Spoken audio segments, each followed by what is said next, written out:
Hey cool cats, Roz and Neko here, and today we're going to talk about Radiant Tale Fanfare. Unfortunately, this one's also probably going to be even shorter than Cupid Parasite Sweet and Spicy Darling, because when I looked at it, Radiant Tale Fanfare was half as long, according to Switch at least. Switch says that I played Cupid Parasite Sweet and Spicy Darling for about 40 hours or more, and when I played Radiant Tale Fanfare, it was 25 hours or so. And to be honest, that feels about right. Because I feel like I went through Radiant Tale pretty quick. The stories on the short side, for like the side stories, were pretty short. The chapters, going through it, I was like, oh hey, I'm already in the next chapter. Whoa, that's surprising. So I'm not going to go through like all the details too fast or anything, because honestly it feels like a blur. So continuing with Radiant Tale Fanfare, I'll start off with talking about Ion and Radi's route in particular, because I'll say that Ion's route was such a dread to have to read. And his story, it wasn't even his story, because his was a classic of, hey, I'm going back to my town. Hey, there's an empty chair and people are gonna fight over it. That's a classic thing. And playing through his story, like, oh yeah, there's an empty chair. Your old friend was in it. Now he's gone. Honestly, I thought he was dead. But forgot his friend actually lived. He just went to jail. He actually had a chance to do it. But Ion was just like so like deadpan, just reading his story. He had no emotions, and yeah, that's a thing. That's his character. But it's like he had no motivation, absolutely like no feelings, no hesitation. There was like no thoughts, no feelings. He just felt like a robot the whole time. Just the whole time playing through it. It's like, dude, you have like no concerns. Yeah, he mentioned some, but they just felt like completely no emotion, nothing, no concerns. And then on top of that, there was this whole scare of like, oh no, there was a plot the whole time. There was this scare that someone evil was going to take the chair the whole time, and everything was going to be overturned. Someone was going to make it so that they would have to fight to the death again. At the end of it, even if Ion didn't win, Atlas was gonna win. So there was no scare in the first place. So that was pointless. So there was no scare the whole time. Did it even have to be mentioned? There was like a tiny fear, and then for nothing, essentially. So that was boring. That was disappointing. And then going on to Rady,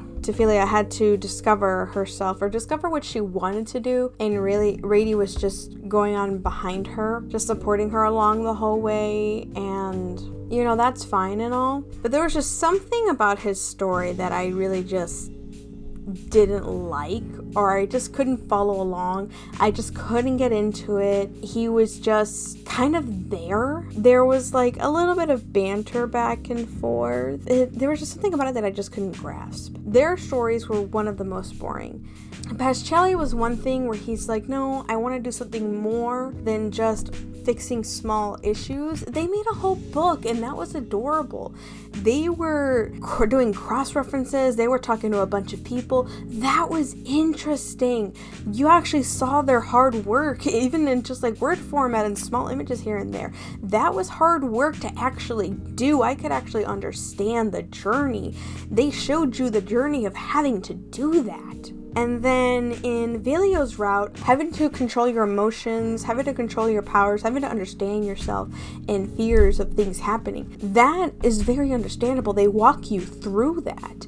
And then having to walk you through how powers work compared to making a contract with a fairy. And then having just to go through all the feelings, talking to a human and going through their experience, and just they went through quite a bit in 4 chapters. And Sephora's was a classic of a couple going back and forth, not communicating, wanting to protect each other. That's another classic one. But there was just something about Radies that just kind of didn't make sense. There wasn't miscommunication. There seemed to be no issues.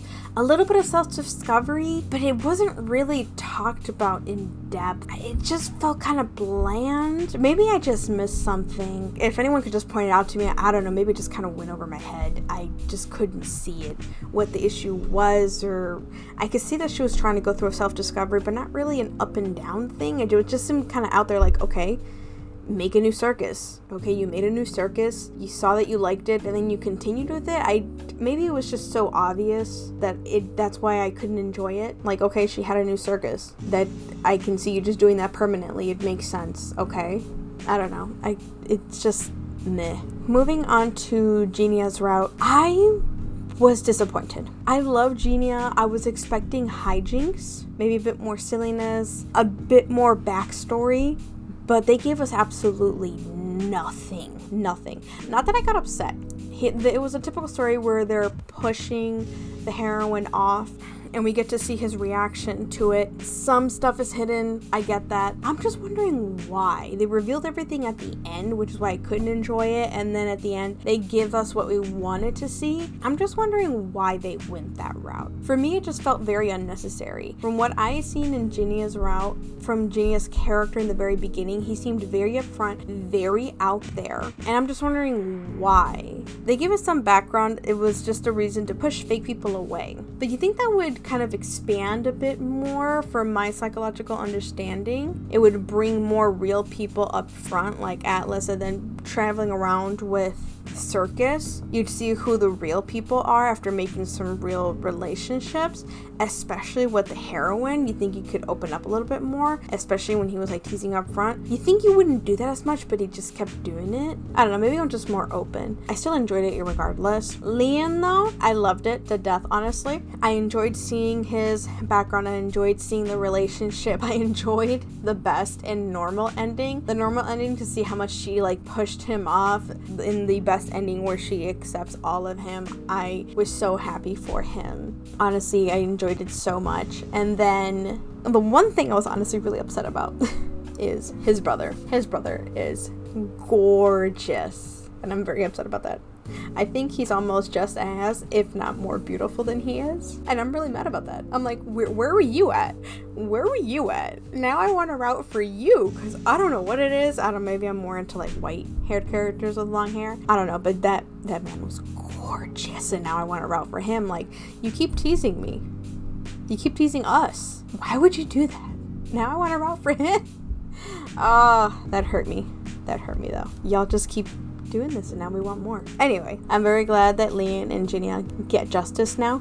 Clovis was a surprise. It completely left my mind that Clovis and the heroine were gonna be about the same age. I thought it was very cute and funny, the scene where Clovis like aged up for a second. The thing about Clovis though in the game is that he looks so bony. I just could not.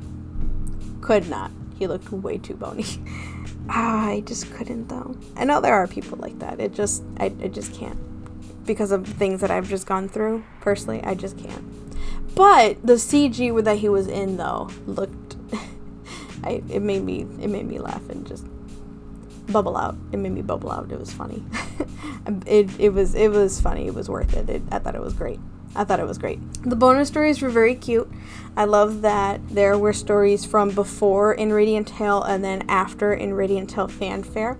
I loved Rady getting fluffed out. I wish I could see Leon get fluffed out and see his reaction to that. Would have been great. The one thing I really wish this series could get, because I feel like it would be perfect, is that this series would get an anime. I mean, come on, there are some great series, like Amnesia Memories has an anime. Code Realize, Othao no Prince Sama, Hakuoki, my first ever Otome, has an anime. I feel like Radiant Tale would be a really great, big, missed opportunity if they do not make it into an anime. It is a fantastic world. It's really great in written form.